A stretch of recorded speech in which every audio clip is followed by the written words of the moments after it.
us. We'll get started in a moment. You want to make sure you have your supplies handy. So if you have your 3.5 by 3.5 piece of paper or cardstock, a felt tip pen or a pencil, Q-tip if you have it. What am I forgetting, Judy? I think that was everything on the list. All right. Yep. And your imagination, right? Yes. Okay. All right. Well, thank you everyone for joining us. We will go ahead and get started.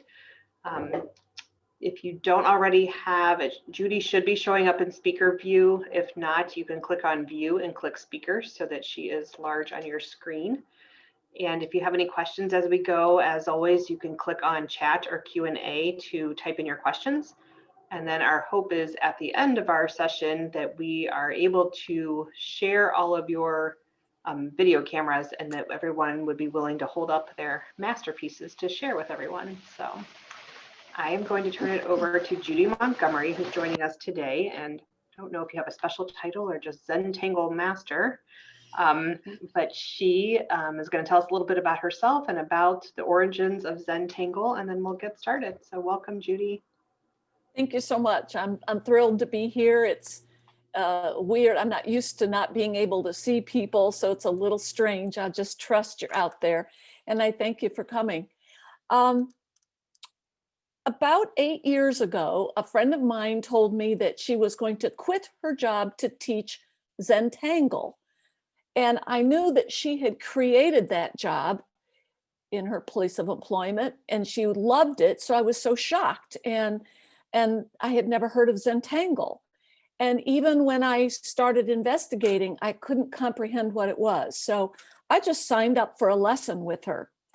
And inside of 10 minutes, I was waving my hand because I wanted a seat in her next class. And I didn't want anybody to take that away from me. I was so excited. And so then I signed up for the third class that she taught and nobody else did. And so it was canceled. And I said, Ellen, what am I going to do? She said, you're going to go to Rhode Island to become a certified Zentangle teacher. And so I did. And so I have been teaching since 2012, mostly through Rocky River Senior Center, but I do private classes and, you know, all kinds of different things we could talk about more if somebody's interested. So when I went to become a certified Zentangle teacher, I learned that Rick and Maria, I call them a couple of old hippies. You know, my perception is that philosophy of life, that they're just kind of laid back, they're artsy, they enjoy each other, they just love what they're doing. But back before they started Zentangle about 15 years ago, they were trying to figure out what they could do together to make money. And he had been in the business world, in a monastery. He made flutes, the pan flutes kind of thing. And she was a calligrapher and a botanical artist.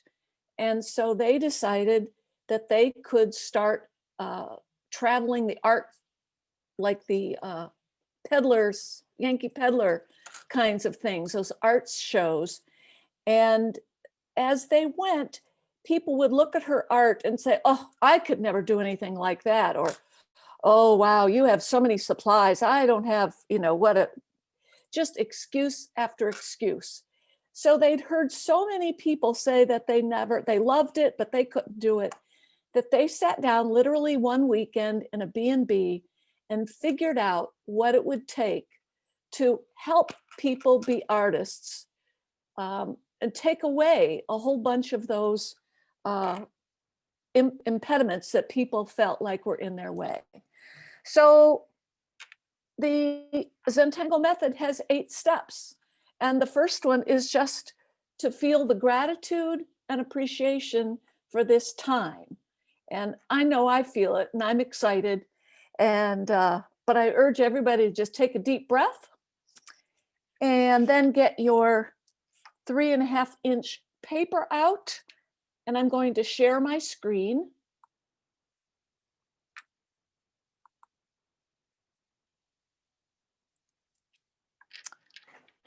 And then let's start with our pencils.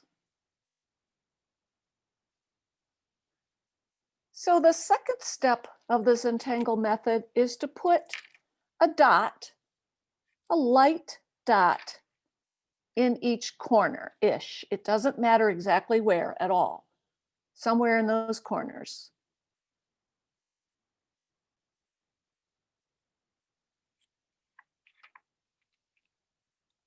And then we're going to join those dots into a border with straightish lines.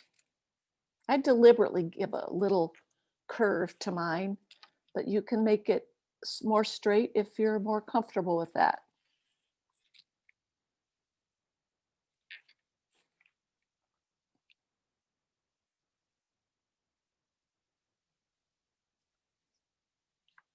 And then we're going to draw a string, meaning we're going to divide the space. And there's many, many different ways to divide the space. But today, I want to draw a string that starts in the top center-ish of the top line. And it's going to curve down to the middle-ish on the left side. I'll make it a little darker so that you can see better.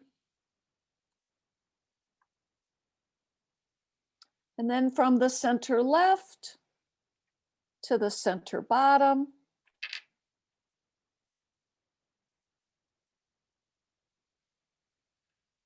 And then the bottom center over to the center-ish right.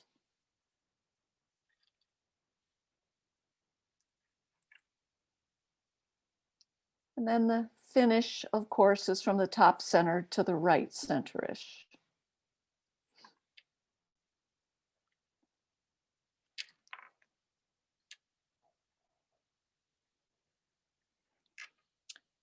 And then we pick up our pens. And just for your information, the official Zentangle tool is a Sakura Micron 01 pen. But as you were told, you can use any pen. Doesn't have to be anything special. The first tangle we're going to draw is called Crescent Moon.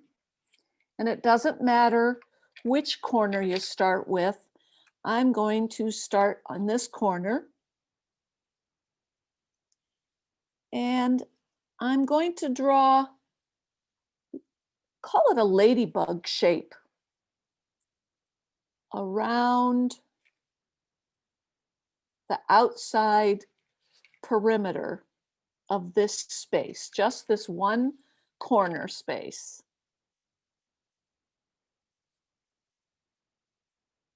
It doesn't matter how many or how humpy up they are.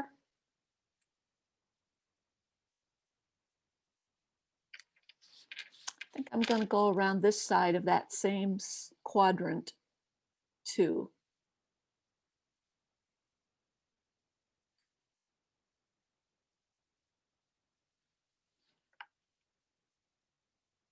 And then we're going to color in those ladybug shapes.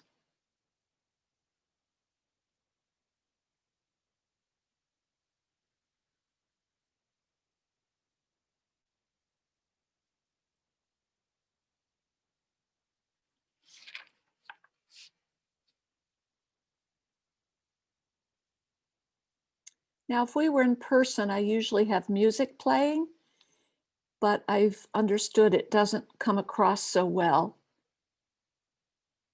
But I'm deliberately letting it be quiet unless I have something I want you to hear. Minimizing the chit chat, in other words. Just focus on each stroke, one stroke at a time.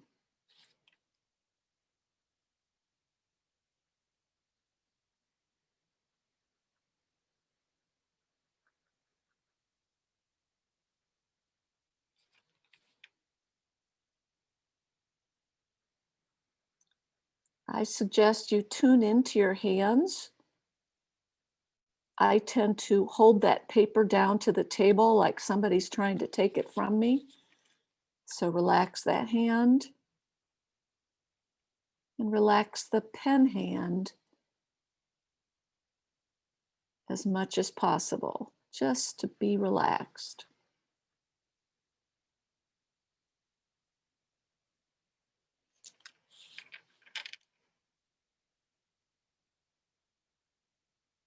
Turning the paper so that your hand stays in whatever comfortable position you've found with your arm.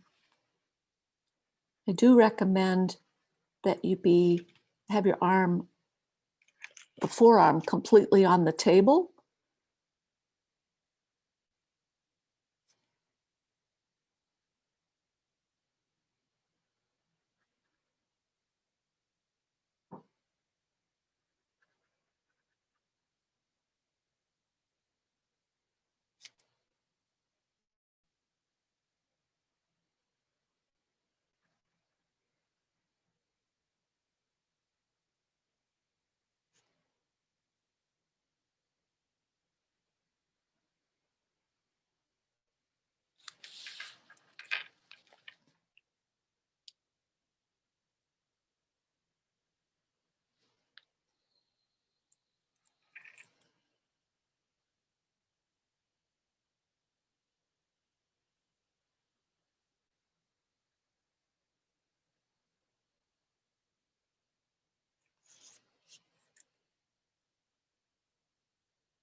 You don't have to have the ladybugs filled in really dark, but that's the way I prefer them.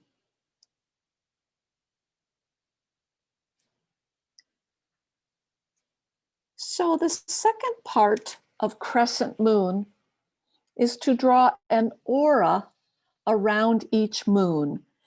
An aura meaning a line around each moon, sort of equidistant, hitting those valleys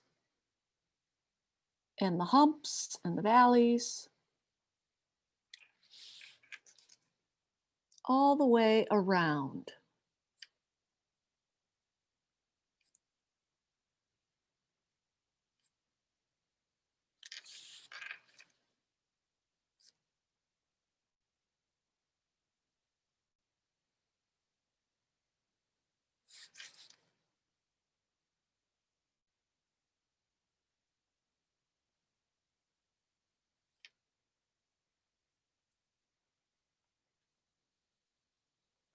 And once you've gone all the way around, go back and aura the aura.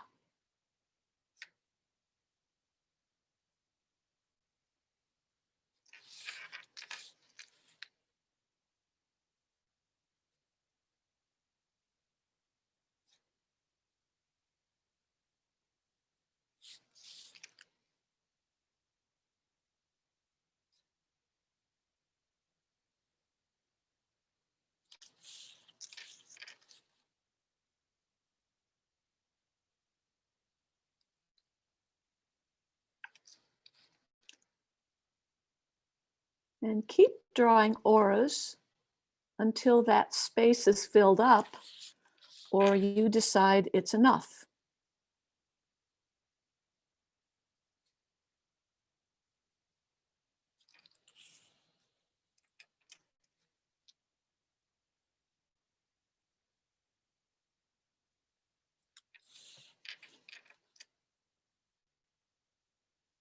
As Marla said, if you have questions, I really encourage you put them in the chat and ask.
So that is crescent moon,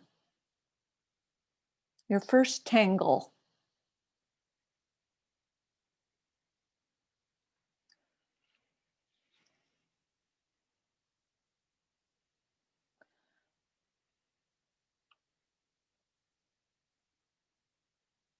Our second tangle is called Haliba, and it is a series of ribbons or boards, doesn't matter what you call them really, but they go across one of the spaces.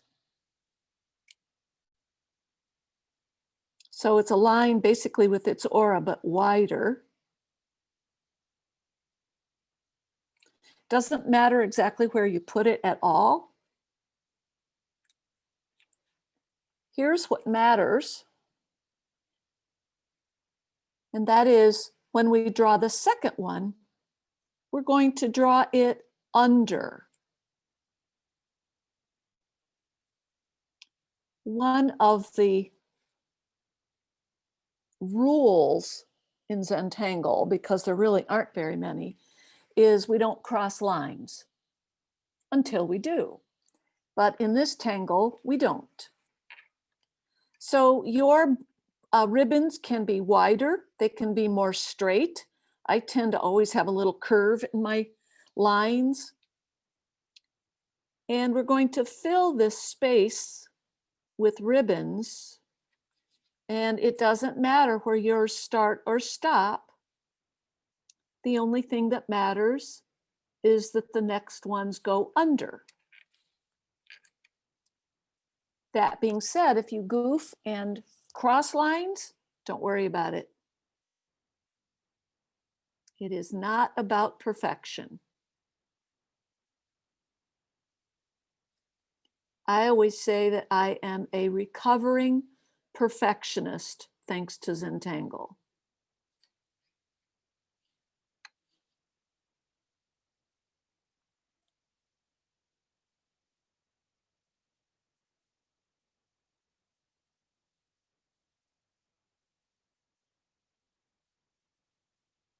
Draw as many lines as you like. Stop when you feel like it's enough.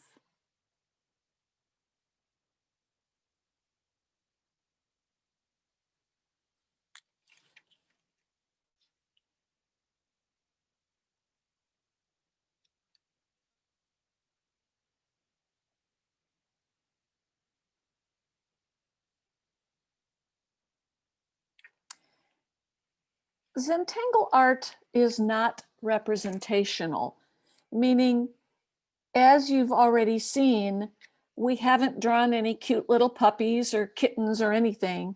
We're simply drawing shapes and lines.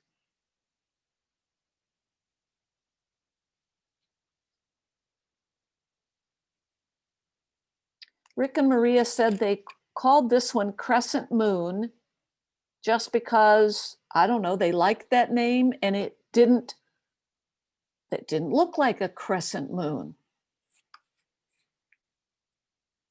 This one is called Haliba because Rick and Maria's daughter's husband is Mr. Haliba, and this was his invention.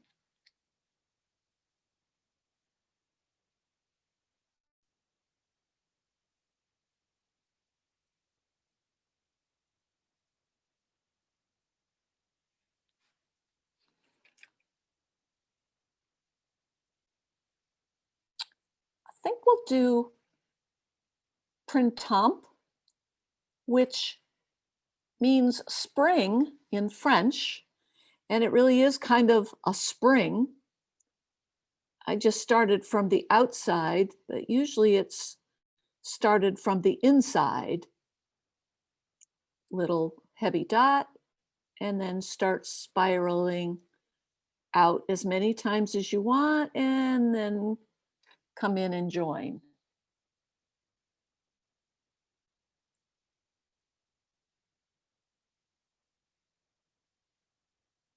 And then one of the things that I enjoy is when it bumps up against another one. So I draw it so that it's under.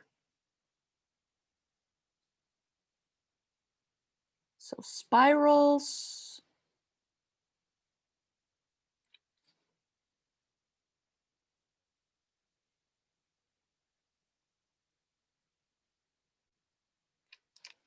Small ones, big ones.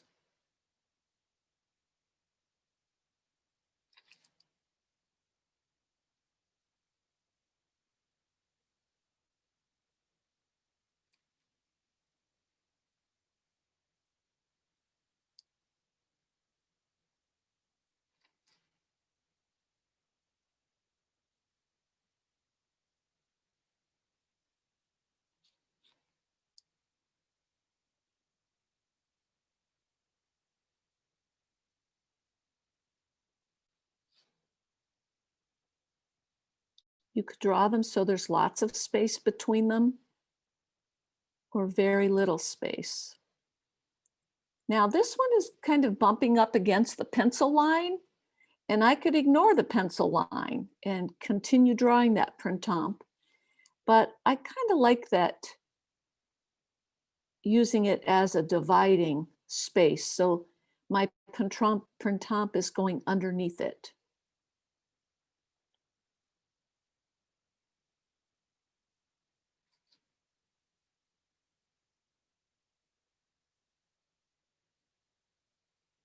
Same thing with my border on the outside. It can go outside the pencil line or stop just like a wall.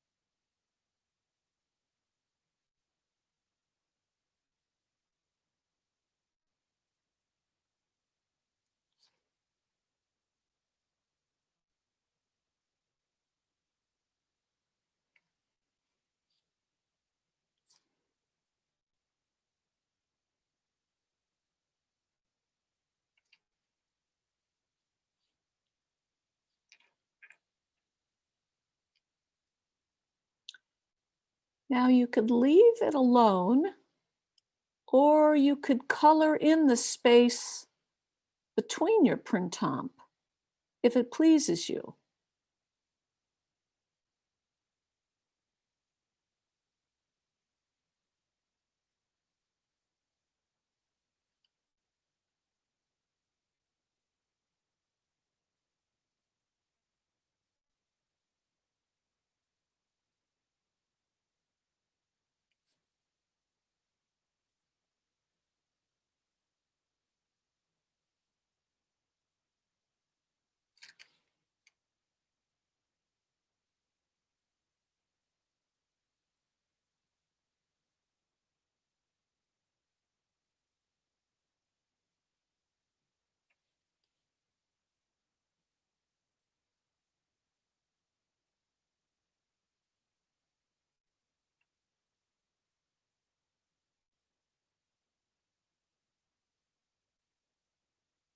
I just remember to tune into my hands and relax them again.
Now we're going to draw bales.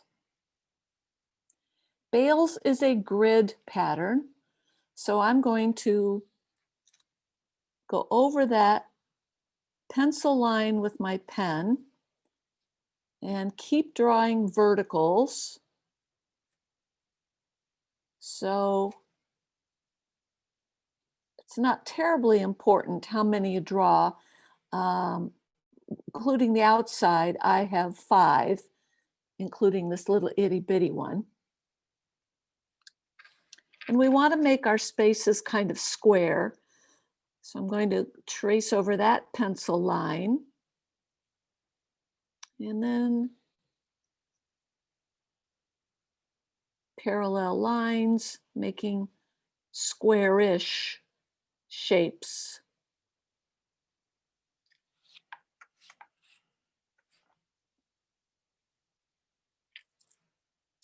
And for bales, we are going to aura each line, but it's going to be a different kind of aura.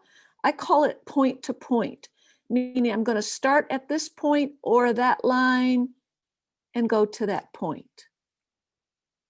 Point, aura, point.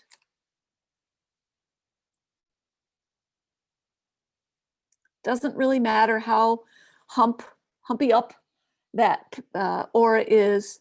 We also call these rice shapes because I'm going to do the same thing on the other side. So now you see the rice shape.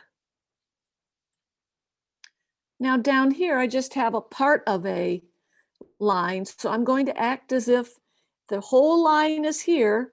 So I'm just going to draw the part of the rice that would show. And then keep drawing rice shapes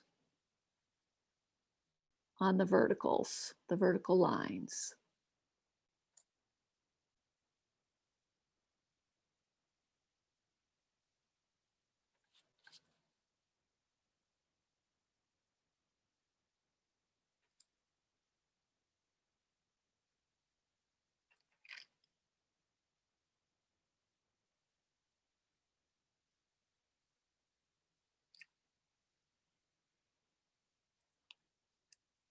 On the outside, you have a choice of whether to just do the point-to-point aura inside, or if you want to go ahead and aura the outside. And I think I'm going to leave it alone, but you could do that.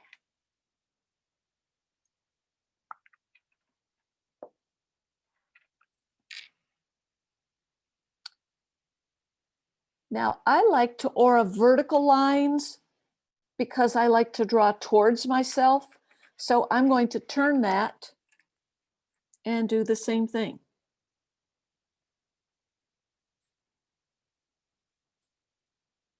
Rice shapes.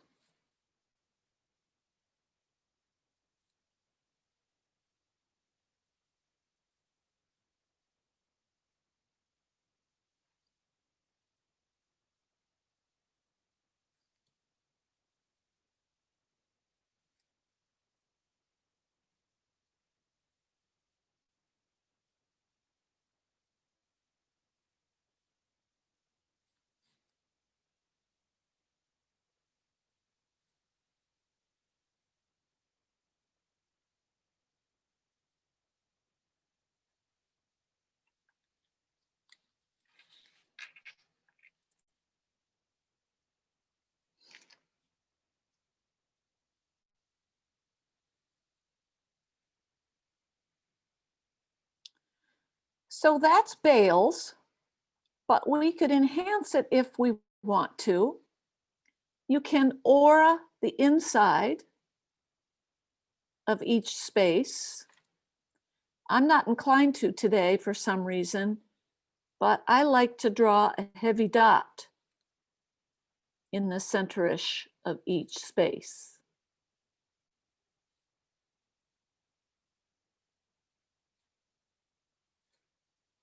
But you don't have to.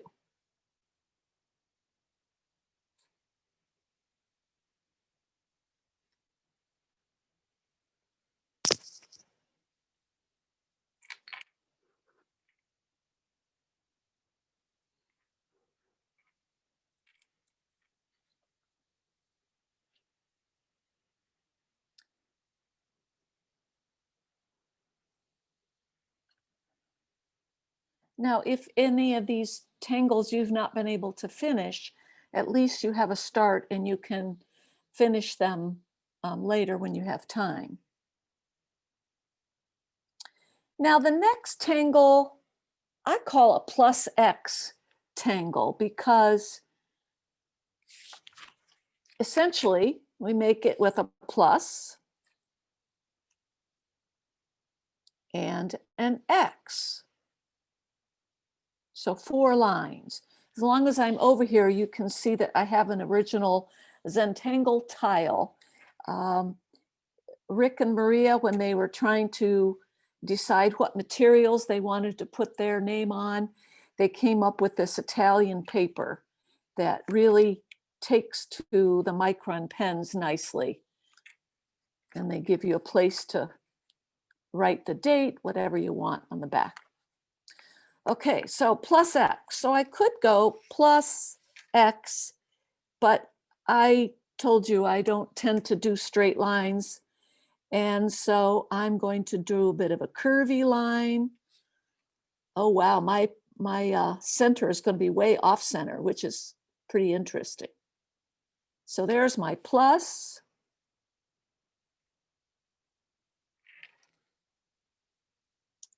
And now my X. Centered is fine, but off center I think is even more interesting. So this one is called droop, D-R-U-P-E, droop. And we're sort of going to draw a circle around it, but I like to draw it differently than that. I like a real scallopy angle here, real arch or arc, either one. And go back and forth 3 or 4 times to make it heavy. And then aura it 1 time. Turn your paper. Same thing, that arch. We're hoping that we will meet back where we started once we get around here. So keep turning, arch, and aura.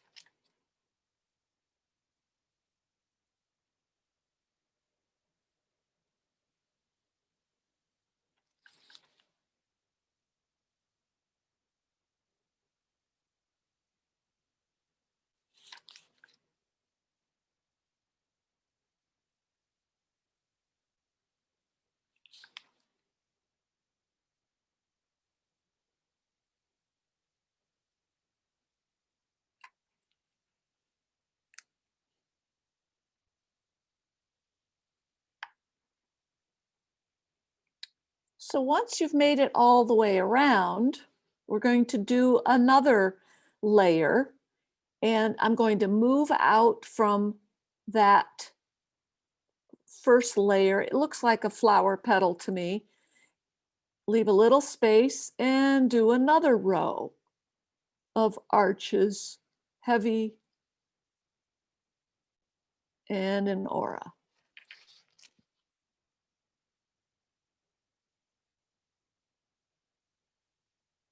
This has long been one of my go-to tangles that when I sit down to tangle, this might be one of the ones I do.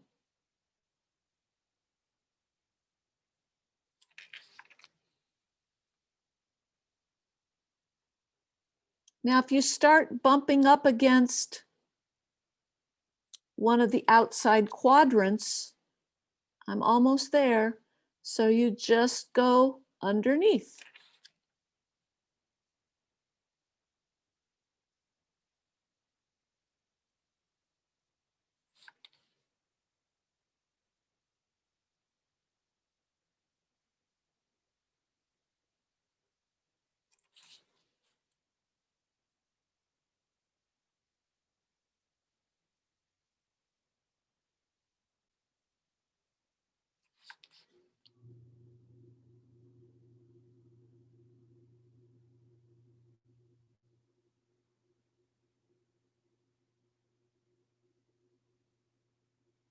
Now, in case there are any perfectionists among us, I just wanted to point out that I just did two things that could have bothered me. One was kind of a little extra pen stroke there. And here I almost met, but not quite. So I'm just going to make it neat. And I don't know if you can see my shirt, but I wore it deliberately. It says no mistakes.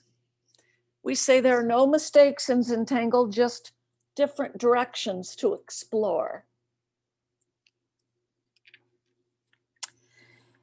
Now over here, I've bumped up against Haliba, but over here I still have space. So I'm going to still make more layers, just as if the whole space was still there. The petals will be underneath.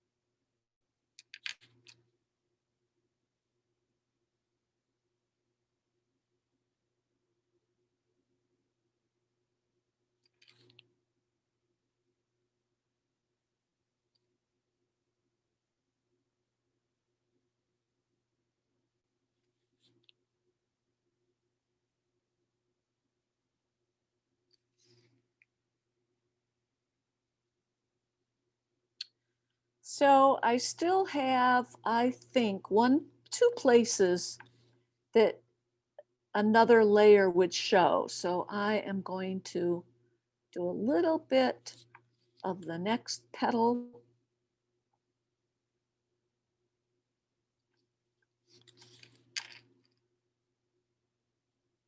Teeny bit there. Maybe a teeny bit here.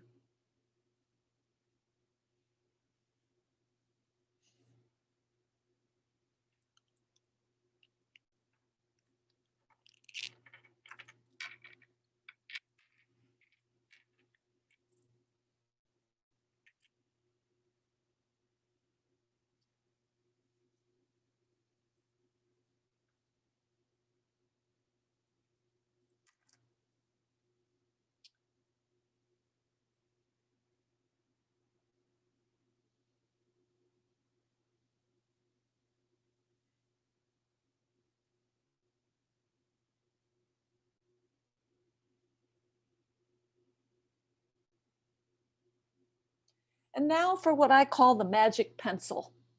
So cap your pen, if your pen has a cap. And we're going to look back at Crescent Moon. And I hope that you see in your Crescent Moon mountains and valleys. So I'm going to draw a line down that valley. And even if it's wonky, like that one's going to be a little different. There it is. Draw that pencil line down the valley. Now I'm using the side of my pencil so that I lay down a little more graphite than I would if I was just using the point. So determine what works with the pencil you have. That's what I'm doing. And it doesn't matter if your valleys are really wonky, that just makes it more interesting.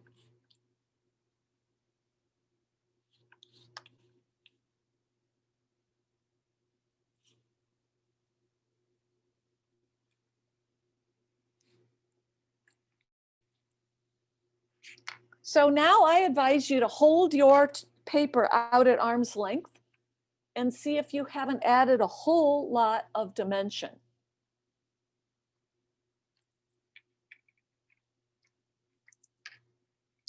But now we're going to play with that a little bit more. And here's where I recommend, if you have a Q-tip, that's the word. If you have a Q-tip, I'm using a tortillon, which is just a rolled paper, and it's also called a smudger. So with my smudger, I'm going to just pull a little bit of that graphite up the sides of the mountain. Not all the way up, because we want to leave light up there at the top, but just a little ways up to soften those valleys. Now, I think the ones in my corners, they'll be all dark because we've cast a shadow from both sides. If you don't have enough graphite, we'll use your pencil again and lay down a little bit more. If you don't have a Q-tip, you could try using your finger. I know Maria uses her finger all the time. I have not.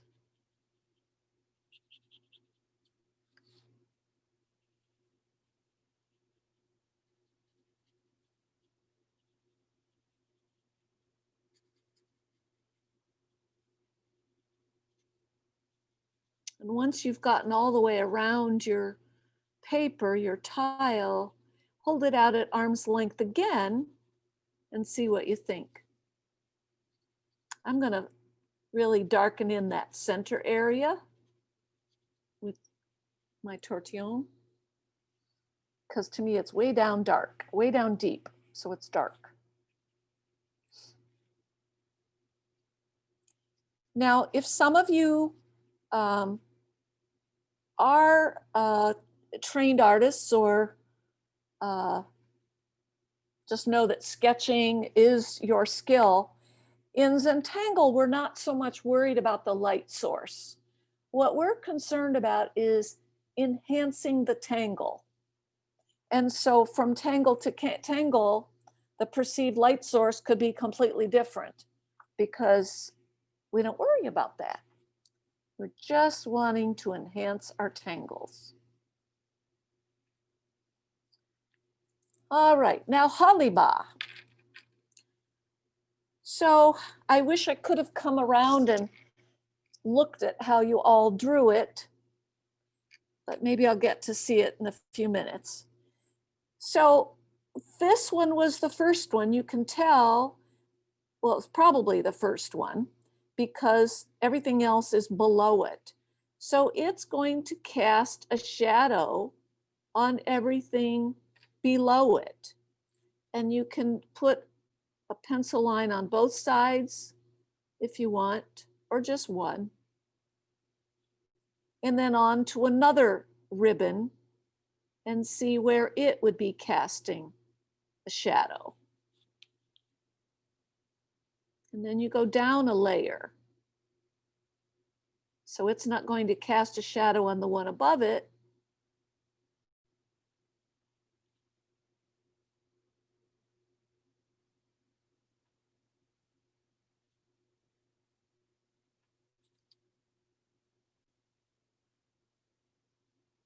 Now, if you accidentally crossed lines, you could just color that ribbon in and nobody would be the wiser.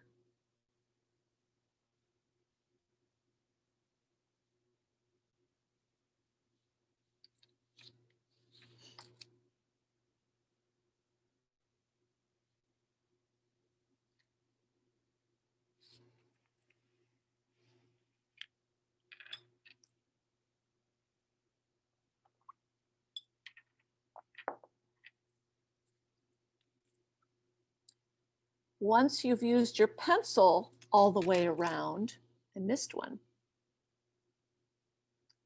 then we're not going to move the graphite this time as much. We're mostly just going with the pencil line to soften it a little bit.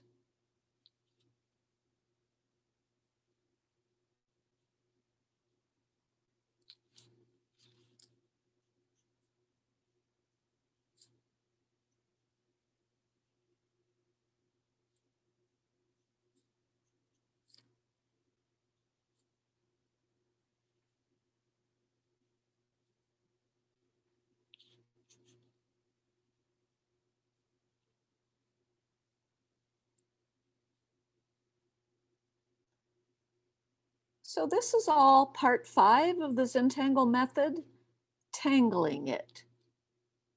The art form is Zentangle, but the verb, the act of doing Zentangle art is called tangling.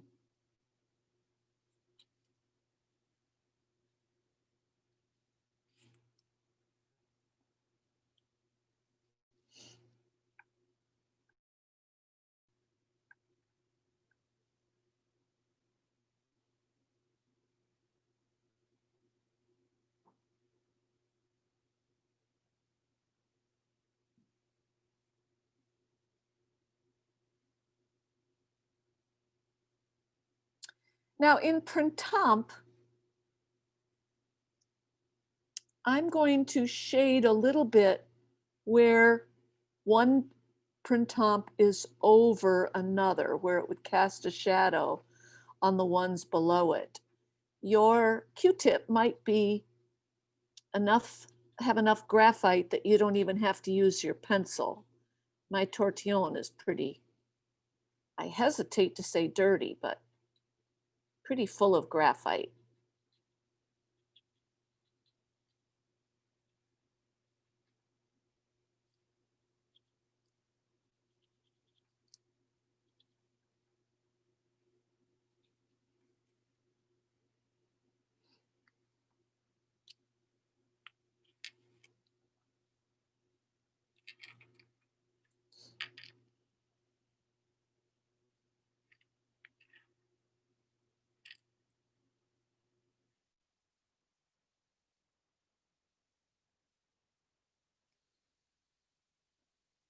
Now in bales, because of the nature of doing all those rice shapes, we already have some darker places where all the rices meet. And so I like to emphasize those a little bit more. I'm going to add another dot of graphite at each intersection. Just kind of round and round once.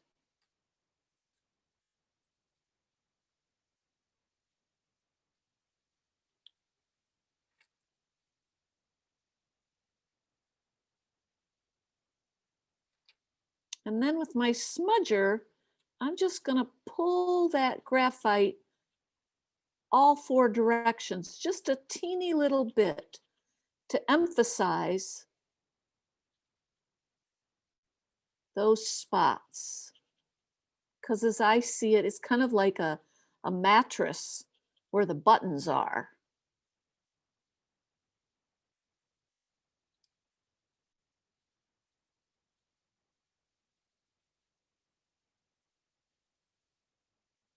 If your mattress still has buttons, I guess.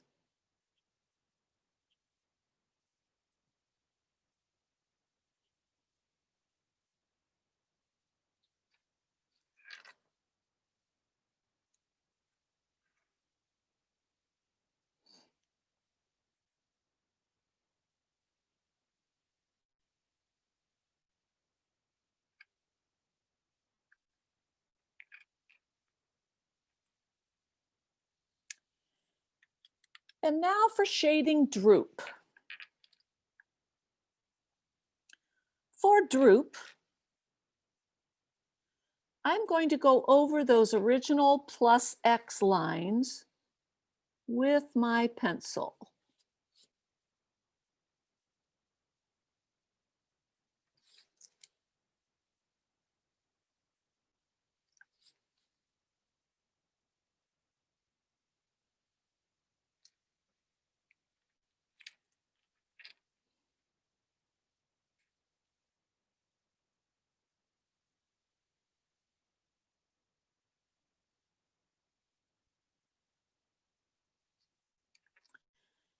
Now, I'm going to just kind of go back and forth a little bit on both sides of that line, those lines.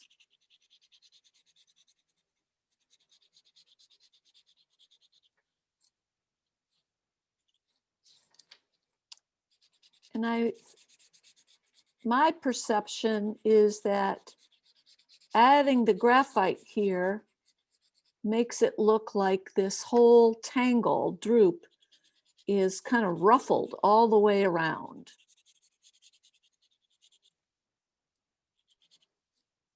If you want to pull the graphite out a little bit more, like here, it's a big section, pulling it out a little.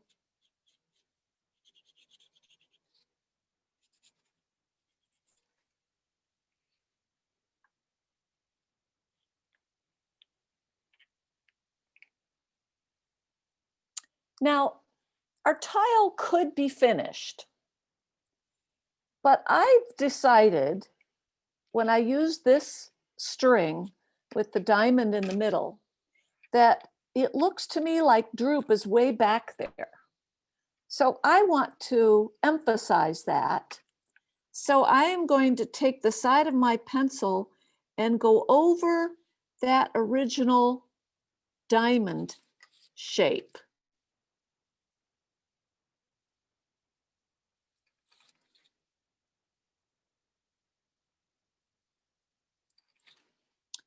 Now the graphite won't lay down on the black pen so much, so I'm just going to go outside of it a little bit.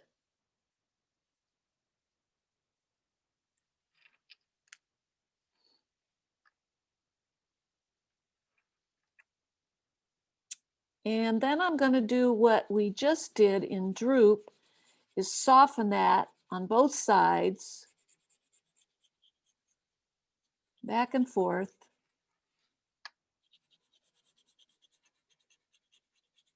On crescent moon, you can draw some graphite up if you have space between your ladybugs. If not, it just is there on the outside of your ladybugs.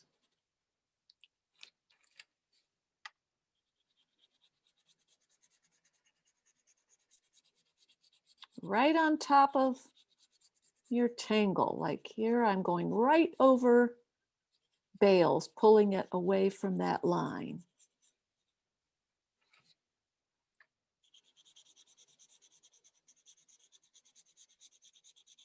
Right over printemps. Because to me, we're making it look like the four corners curl down onto droop. Do hold it out at arm's length and see what you think.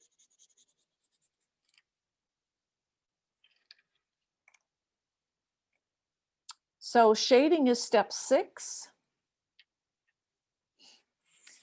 Step 7 is to sign it. And Rick and Maria talk about coming up with your own chop.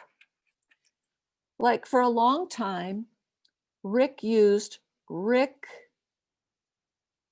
Roberts. Now he puts a circle around it, and I liked it better without the circle. Maria at the beginning used Maria Thomas. And now I can't begin to recreate what she does. It's a beautiful chop, a beautiful signature. For me, I've never come up with something clever. I just use JM. JM. So you could put it on the back, or you could put it on the front someplace. First thing I have to decide is where is the bottom of my tile. So if you hold it out at arm's length, maybe you get a feel for what is the bottom. Because as you saw, none of the tangles had tops or bottoms, right side or upside down. I'm going to put my little JM right here. And I'm going to put 2020,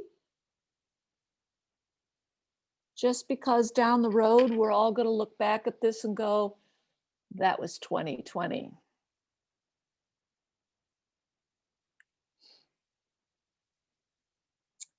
So that's the 7th step.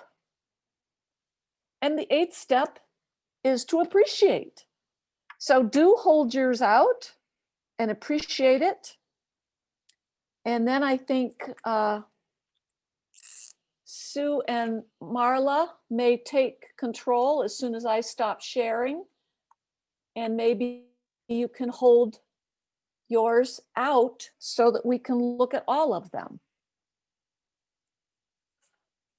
And maybe a screenshot.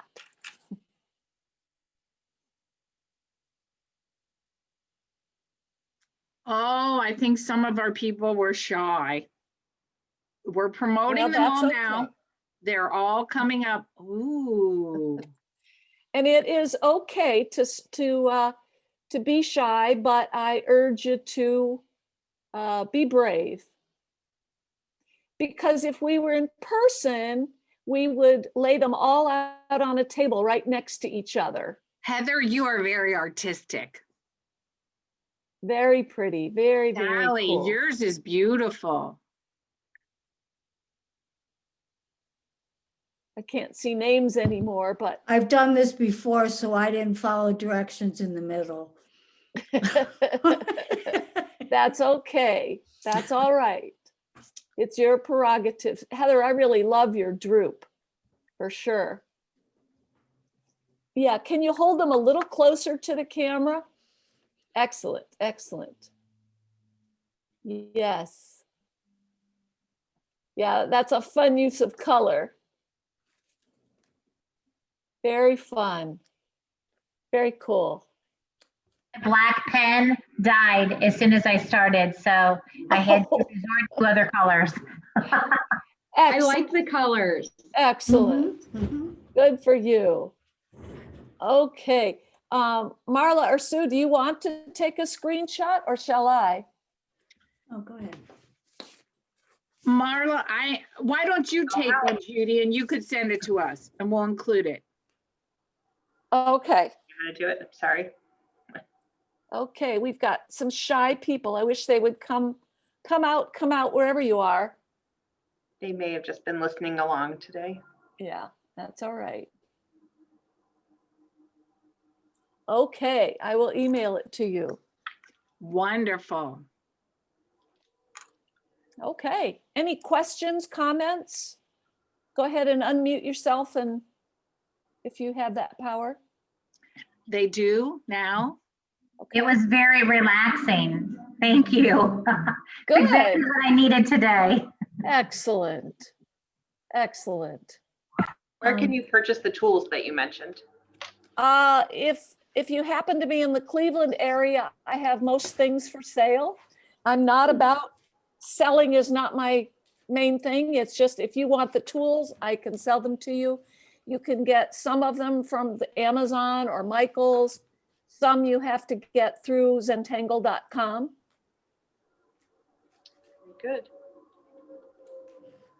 If Thank you, Judy. That was very much fun. And I've done this for a few years, but I've never taken a class. So I learned about shading, which was really kind of cool because the other ones I've done, I've done lines. I Very like nice. lines Yes. as opposed to circles, and I don't know why. Well, you know, some of us are drawn to straighter things and some of us to, I didn't do any organic things today except maybe droop, but we do a lot of things that kind of are plant-like. Mm-hmm. You know, if you are interested in more, certainly talk to Marla and Sue. I also, as I said, teach through Rocky River Senior Center, and those are 6-week classes. Mm-hmm. Sally, I don't know if you would want to go to the beginning class, which is on Mondays or Wednesdays. I have a class that's called More Zentangle, because it's for people who've taken it for 6 weeks or who've taken it for 8 years. I have people who have come back to me for 8 years. Wow. Cool. Very fun. It's very fun. It was fun. Thank you. You're so welcome. Thanks for joining me. Thanks for playing. Thank you so much. It was wonderful. You're welcome. It was great. Thank you. You are welcome. Thank you, Judy. We look forward to scheduling you again now that we're all experts and going on to the next advanced class, right? Okay. Excellent. Thank you, everyone. Thanks, Judy. Yes. Take care. Bye-bye. Bye-bye.